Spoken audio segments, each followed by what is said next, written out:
네, 우리 어제 본문에서는 친구들에게 격하게 이 성토하고 있는 그 욥을 우리가 살펴봤습니다.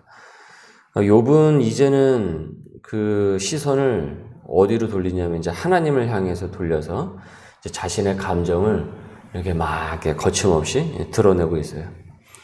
예기치 못하게 쓰나미처럼 몰려온 이 고난 속에서 감정이 이제 허물어질 대로 허물어진 이 욥입니다. 거기다가 친구들과 이제 격렬한 이 논쟁까지 했단 말이죠. 그러니까 온몸에 기운이 쏙 빠질 대로 빠진 욥이지만은 다시 마음을 가다듬고 이 하나님께 이제 속마음을 열고 있는 거예요. 이렇게 보면요, 욥의 감정이 얼마나 이 급박하게 오르락 내리락 하는지 모른다 이겁니다. 하나님을 향해서 하나님 이럴 수 있습니까? 이게 도대체 뭡니까? 왜 내게 이런 일들이 벌어진 것입니까? 아니 내가 뭘 그렇게 잘못을 했길래 이런 이 지경까지 나를 내몰아 버리신 겁니까? 이 친구들에게 성토하듯 하나님께도 이 끌어오는 감정으로 막 이렇게 성토를 하다가 또 어느 순간에 다다르면은 또 이 마음을 다시 또 이렇게 바꿔요. 어떻게 바꾸냐? 아닙니다. 하나님, 제가 죄인입니다. 뭐 다 그만한 뭐 뜻이 또 있으시겠죠. 내가 죄인입니다. 하면서 다시 고개를 이렇게 숙이고 바짝 엎드린단 말이에요. 이 바닥에. 그러니까 이런 심정이 이 욥기서가 끝날 때까지 여러분 보시면 계속 이게 반복이 됩니다. 마치 이렇게 막 그래프처럼 이렇게 왔다리 갔다리 한다고요. 그러니까 이것이 무엇을 말하냐 하면은 그만큼 욥의 심정이 너무 복잡하다라는 거예요. 지금. 그러니까 이 고통스러운 현실 앞에서 욥의 이 감정이 하루에도 몇 번씩 오르락 내리락 한다라는 거죠. 하나님을 묵상했다가 다시 또 하나님에게 또 성토를 했다가 또 다시 또 보면 또 감정이 이게 자기도 이게 잘 이렇게 다듬어지지가 않는 거예요. 이 내용을 여러분 보세요. 20절에 오직 내게 두 가지를 행하지 마십시오. 그 두 가지란 무엇입니까? 21절에 첫째는 주의 손을 내게 대지 마시고 둘째는 그 위험으로 나를 두렵게 하지 말아달라. 날 더 이상 무섭게 하지 말아달라. 이게 요청한다고요. 여러분 공동번역에서는 이를 어떻게 표현했는지 아십니까? 이렇게 표현했습니다. 당신의 주먹을 거두어 들이십시오. 당신의 주먹을. 그러니까 하나님 이런 처우에 내가 감당을 못하겠다라는 거예요. 그러니까 주먹을 거두어 달라라고 얘기해요. 그러니까 주먹으로 내가 지금 하나님께 얻어맞고 있다라고 이제 표현을 한 거예요.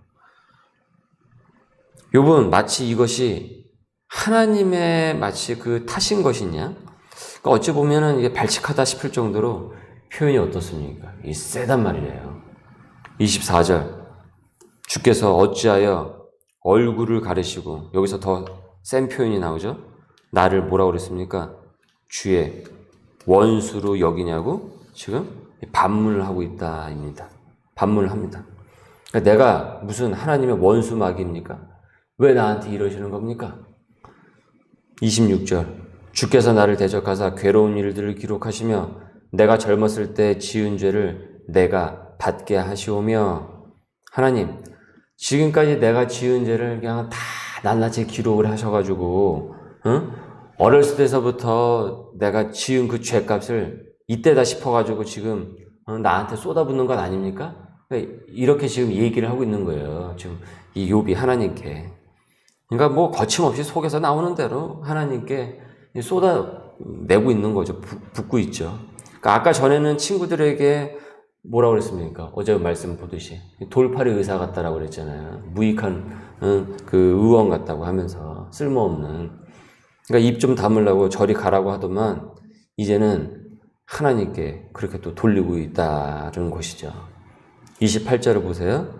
나는 썩은 물건에 낡아짐 같으며 존목은 의복 같으니이다. 이게 무슨 말입니까? 말이 고상한 것 같지만은 이런 얘기예요. 내 인생이 쓰레기 같습니다. 그 얘기를 하고 있는 겁니다. 그렇게 주변 사람들에게 칭찬받고 모범적이고 멋있던 사람이 어떻습니까? 무너져 내리죠. 그 전에 비슷한 표현이 있었죠. 그 욥이 자기의 생일을 어떻게 했습니까? 자기의 생일이 딱 닥쳤는데 자기 생일을 저주를 했단 말이에요. 생일이지만은 차라리 나 같은 것은 그냥 태어나지 않았었던 것이 더 좋았다. 뭐 이런 인생 살아서 뭐하냐.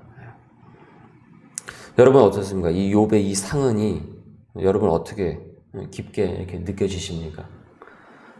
나도 그런 생각을 한 적이 있었는데, 나도 힘들 때 나 자신에 대해서 그렇게 생각을 해본 적이 있었는데, 나도 내 인생이 망쳐졌다고 생각을 했는데, 우리가 성경을요 이렇게 얇게 보면은 성경에서 말하는 그 깊은 감정선을 느끼지 못하고요, 이렇게 건조하게 형식적으로 말씀을 볼 수가 있어요. 그냥 일반 서적을 보듯이.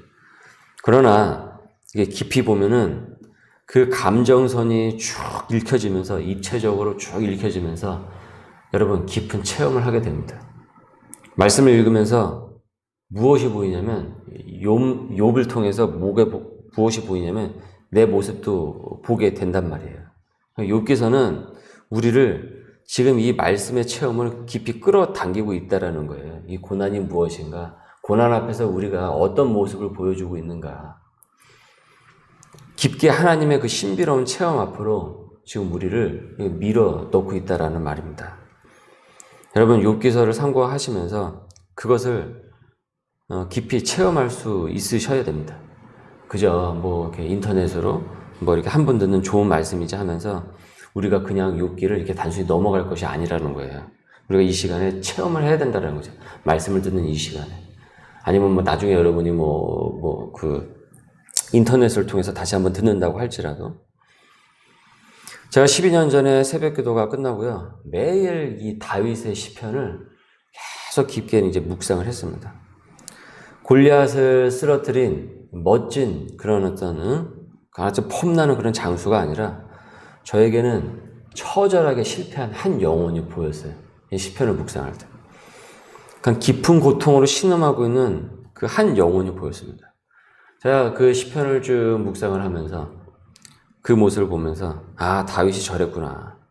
그러니까 이를 아주 깊게 이제 체험을 했어요. 그러니까 그 영혼이 깊은 하나님을 어떻게 만나는지 그 여정이 이렇게 계속 이렇게 깊게 이제 체험이 되더라고요. 한 2년을 그렇게 집중적으로 묵상을 하니까 제게 아주 놀라운 이 변화가 일어났습니다. 성령이 저를 감싸는 아주 깊은 그 체험을 하게 되었어요. 지금 여러분 13장에 나온 이 내용만을 딱 보면 어떻습니까? 욥이 지금 정신 못 차리고 의인의 그 품격과 그 폼을 다 잃어버려가지고 지금 하나님으로부터 이렇게 점점 멀어지고 있는 것 같죠. 그죠? 요 13장만 보면 딱 그렇지 않습니까? 친구들하고 한바탕 하고 또 이제는 또 하나님께 대해서 막 이렇게 쏟아붓고. 그런데 욥은요, 아이러니하게도 신비롭게도 이 순간에 지금 깊은 체험으로 들어가고 있는 거예요. 하나님과 전에 갖지 못한 훨씬 더 다층적이고 입체적인 진정 인격적인 그 관계를 맺어가고 있는 과정이다라는 거예요. 아이가 학교에서 왔어요. 아이에게 학교 생활을 물어본단 말이에요. 엄마가, 아빠가. 근데 애가 답답형으로만 딱 대답을 하고 부모와 더 이상 대화를 하질 않아요. 그리고 집 안으로 문 닫고 들어가 버려요. 들어가서 문 닫죠. 문 닫고 들어가는 게 아니라. 집 안으로 다 들어간다 이거예요. 그거는 건강한 게 아니죠. 그걸 건강하다라고 우리가 볼 수 있지 않죠. 건강한 것은 뭡니까? 물어봤을 때 이런 일이 있고 저런 일이 있고 뭐 이런 일이 있었고 이게 고민이고 이런 대화가 있는 것이 건강한 거란 말이에요.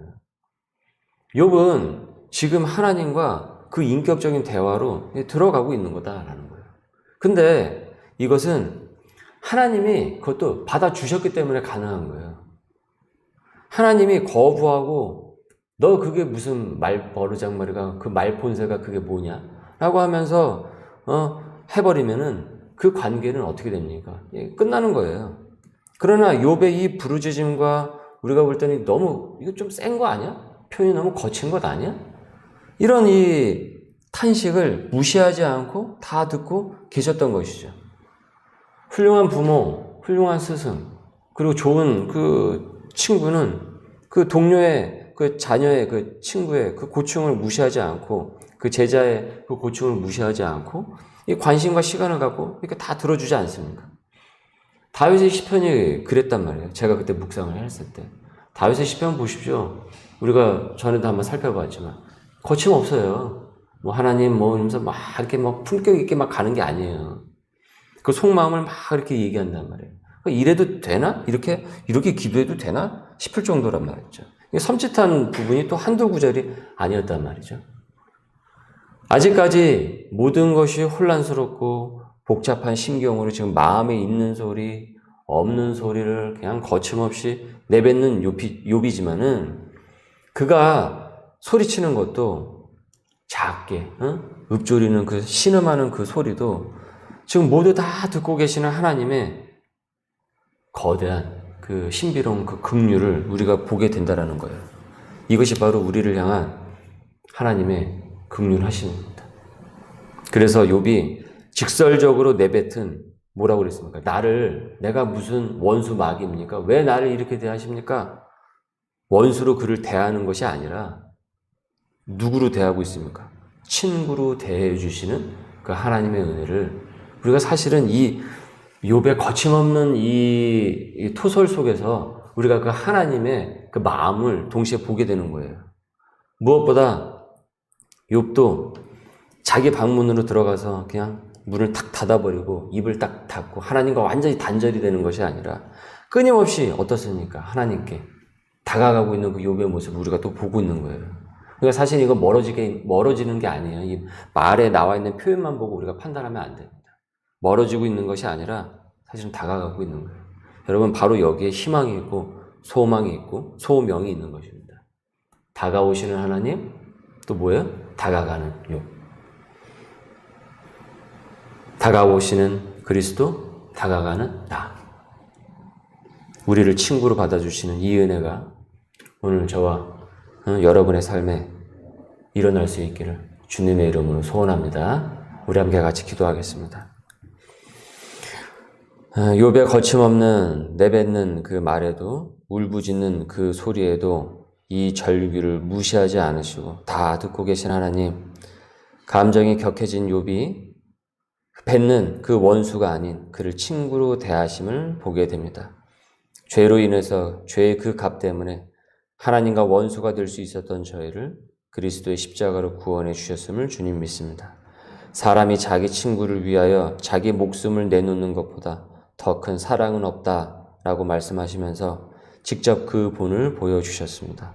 오늘도 친구 되신 주님과 동행하는 하루가 되게 하여 주시고 당장 우리의 마음의 짐이 해갈되지 않을지라도 후에 욥처럼 이끌어내시고 연단케 하시며 단단한 의인으로 만들어 가실 은혜를 기대하면서 오늘을 이겨내게 하여 주시고 소명으로 능히 살아나가게 하여 주시옵소서. 감사하며 예수님의 이름으로 기도드립니다. 아멘. 우리 다 같이 주기도문으로 오늘의 예배를 마칩니다.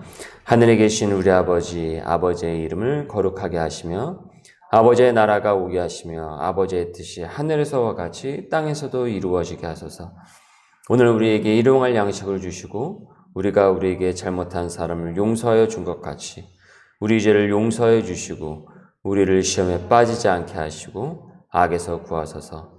나라와 권능과 영광이 영원히 아버지의 것입니다. 아멘. 네, 여러분 각자 또